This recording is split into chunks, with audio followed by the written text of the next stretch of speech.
Hello friends, ખાટ અમૃત ચેનલની અંદર આપ સૌ મિત્રોનું સ્વાગત છે. આજના વિડીયોની અંદર મુખ્યમંત્રી શ્રી શિષ્યવૃત્તિ યોજના તેની અંદર તેની જાહેરાત આવી ગઈ છે. એની અંદર કોણ કોણ ફોર્મ ભરી શકે તથા કઈ તારીખથી ફોર્મ ભરવામાં આવશે તેની માહિતી આ વિડીયોમાં આપવામાં આવેલી છે. તેના માટે આખો વિડીયો જોવો, તેના કારણે તમને આ બધી માહિતી મળી જશે.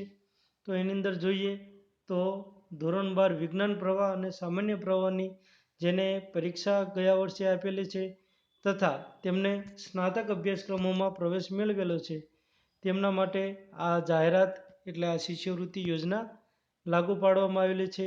તેની અંદર કોણ કોણ ફોર્મ ભરી શકે તો 50%થી ઓછી મહિલા સાક્ષરતા દર ધરાવતા 50 તાલુકા એની અંદર પાસ કરનાર તમામ કન્યાઓ, ત્યારબાદ ગુજરાત રાજ્યના વતની હોય અને યુદ્ધ, આતંકવાદ, નક્સલવાદ જેવા કારણોસર ફરજો દરમિયાન જે શહીદ થયેલા જે ભારતીય સેનાના જે અધિકારીઓ છે તથા જે સૈનિકો છે તેમના જવાનોના સંતાનો ભરી શકે છે તથા શ્રમિક કાર્ડ ધરાવતા શ્રમિક વાલીના બાળકો ફોર્મ ભરી શકે છે.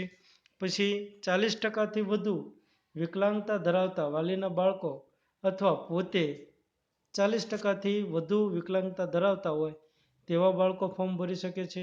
પછી વિધવા મહિલાના બાળકો, ત્યારબાદ અનાથ બાળકો કે જેના માતા પિતા બંને મૃત્યુ પામેલ હોય તથા ડિવોર્સ ત્યક્તા મહિલાના બાળકો આ ફોર્મ ભરી શકે છે તથા તેમને આ જે વેબસાઇટ આપવામાં આવેલી છે scholarships.gujarat.government.in તેના ઉપર 19/10/2020થી 31/12/2020ના સમયગાળા સુધી આ ફોર્મ ભરી શકાય છે તથા જેને આ જાહેરાત આ અગાઉથી લાભ લીધેલો છે તેમના માટે 12/10/2020થી 31/12/2020 સુધીમાં તમે આ અરજી કરી શકો છો તથા તમારે કોઈ જરૂરિયાત હોય, કોઈ મુશ્કેલી હોય તો આ તેમનો મોબાઈલ નંબર આપેલો છે, ત્યાંથી તમે સંપર્ક કરી શકો છો.